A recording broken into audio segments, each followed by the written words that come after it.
Hey, what's up guys, John here. You see this house that just sold for $170,000 in this beautiful neighborhood. I'm buying the house directly across the street, closing next Wednesday for $93,000. Section 8 pays $1,940 a month for this house. $1,940 on a $93,000 purchase.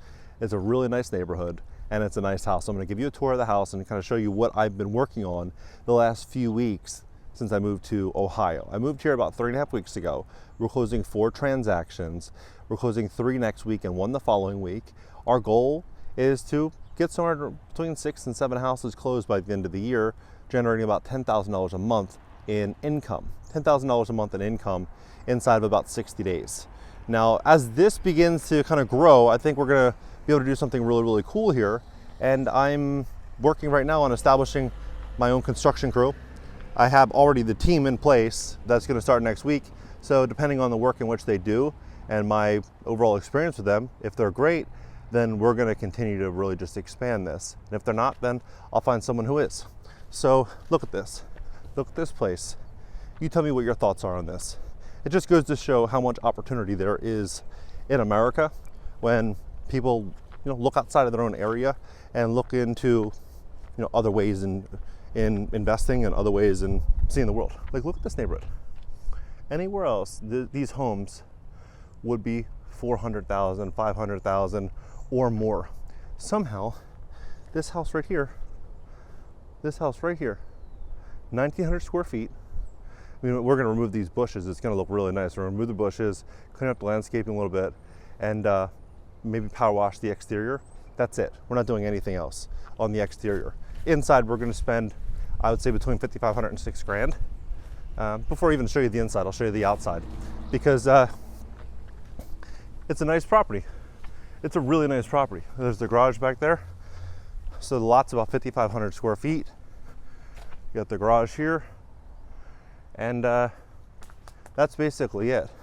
Now, what's very fascinating about Ohio specifically is this trend that we're seeing right now with investors over the last 2 or 3 years. A lot of these out-of-state investors are buying deals thinking that they could just hire a property manager and a realtor, and now they're getting completely screwed. And a lot of them are fire selling. They're fire selling their properties, trying to escape, and a lot of them are losing a lot of money, which is a great thing if you're an investor that lives local, like what I do now, because you can step in and oversee it and manage it and do it the right way and pick it up for a steal. Look at this window, it's beautiful. We're gonna paint it, we're gonna fix the holes in the wall. Overall, living room is nice. Right, kitchen's pretty nice also. We're gonna paint the cabinets. That's basically it for the kitchen. And then you have 2 bedrooms downstairs. Original hardwood, of course we're keeping these floors. 2 bedrooms, down. Bathroom, we have to fix that. And then we have a 3rd bedroom upstairs. Now, if you're someone that's renting or you want to be a homeowner, there's a lot of places where you can buy 1, 2, 3 properties for very little money, and good properties in good areas in which you would want to live in, not, areas where you wouldn't want to go out at night, right? Put it softly. There's tons of them. And I think that those areas are going to become fewer and far between over the coming next 5 to 10 years as these investors start chasing yield. I'm going to show you this neighborhood because it is, in my opinion, really nice. That house, right? Look at this one. These are nice homes. These are nice homes. All the comps, there's a lot of homes that are selling 130 to 160, 130 to 160K, some even more than that in this specific little area. So we pick up the other one for 93. I think you put 5, 6 grand in, call it 100 grand, you're all in. I think it's worth 130, 135, easily. If I wanted to get a loan out against the property with 70% loan to value, I basically have to pull all my money out of the deal, have not a single penny in the deal, and then Section 8 is paying $1,940 a month on that house. The mortgage, taxes, insurance, everything will probably be somewhere around $900. So I'd make $800, $900 a month with not a single penny in the deal. Now, I'm not saying I'm gonna do that. I probably will not do that, but I'm simply saying It's pretty incredible. Look at this house and this. These are all like clean homes. You don't see, you know, bars in the windows, anything like that. There's a playground right down the street here. So I think we're going to see tons of investors looking to move into areas like this, because you look at it this way. You know, Blackstone in 2009 and 10, they founded a company called Invitation Homes. And their formula, their model for buying homes was they went to auctions and they developed a nickname, the dollar more guys. Because what they would do is they would look at a house like this. They'd say, okay, the house is hypothetically 2,000 square feet. And cost of construction back then, call it $200 a foot, right? Probably less, but just for easy math, $200 a foot. So $400,000 to build the house, brand new, plus the cost of the land. Maybe the land's 50 grand. So they'd be all in 450K. They would come up with this number and they would say, look, we would buy a pre-existing home for 50% of that replacement cost, right? So for $225,000 or less, we would pay $1 more than everybody else to get the deal. When you buy a house like what I'm buying right now, this property I'm showing you, and we're buying it for 93, it's about 2,000 square feet. It would cost $400,000 in today's money to build that, not including the land. So pick it up for 93, you're paying 25% of the cost to replace it. And then you're putting a tenant that's subsidized by the government in the property, paying $1,900 a month. Even if they pay $1,500, $1,600, like how do you lose money? You don't lose money. So what you're essentially doing is you're locking yourself in to a hedge against inflation, and you're betting that the government's going to get bigger and they're going to want to subsidize more housing, which is my bet. I personally believe the government wants to get a lot bigger, and they just hired, what, 785,000 new employees, the last job numbers? The government's getting huge. And as the economy starts to change, I've been talking a lot about the job market falling apart and you know, people really struggling. The government's going to step in and say, look, we're going to save the day here. We're going to subsidize more housing, and we're going to do more Section 8 vouchers. That's what's going to happen. And the landlords that have Section 8 that are not heavily levered, that have a really good team in place, I think are going to put themselves in a strong cash flow position. And as the job market continues to deteriorate, many of these people that are on average incomes or below average incomes, they're going to struggle. And what are they going to do? Many of them are going to be forced to sell. Who are they going to sell to? Investors. That's what's going to happen.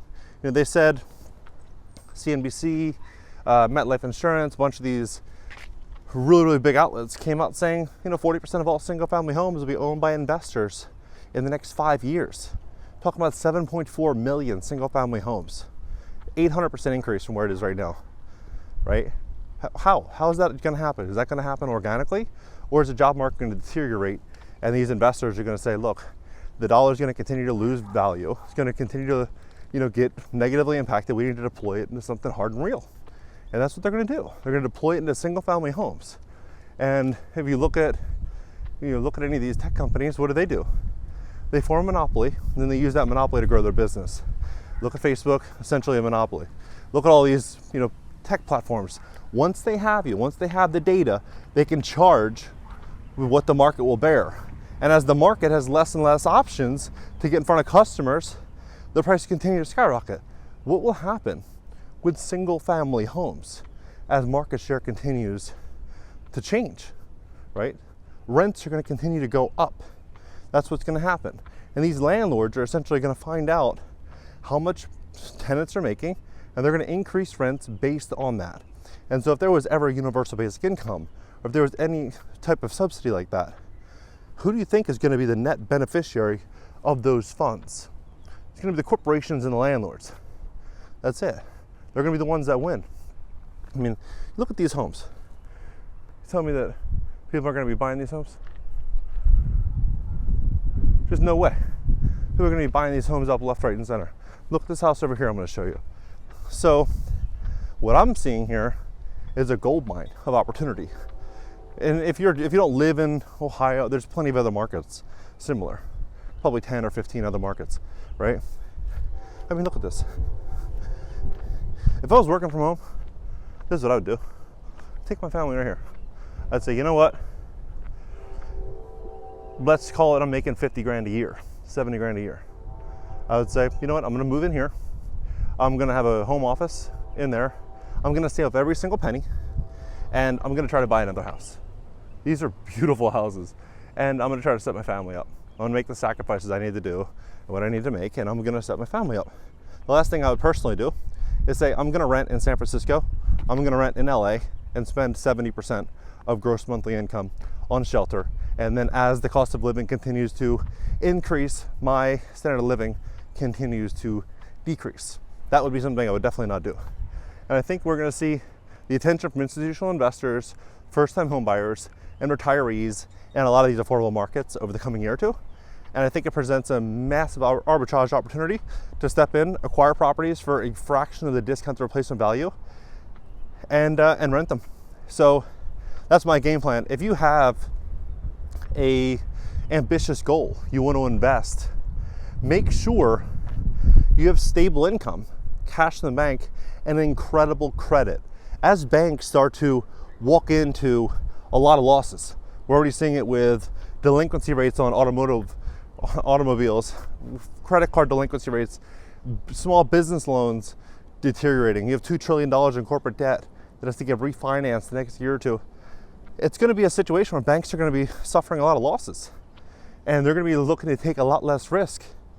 So if you have a bad credit score, your credit score is 500, 600, low 700s, you want to square that away. You want to have the best credit score possible. So when you apply for a loan, you can get it with the best mortgage rate available. Right now, mortgage rates are pretty high, right? They could be going higher. So you want to put yourself in a position to get the best rates and pick up the best deals. So if you have any credit issues at all in your credit report, we would love to help you. Give you a free consultation at greatcreditfast.com. That's greatcreditfast.com. Late payments, medical bills, charge-offs, foreclosures, bankruptcies. Click the link in the description just below this video. Schedule a free call. Think about this. Let's say you are making $75,000 a year, for that former example. Making $75K a year.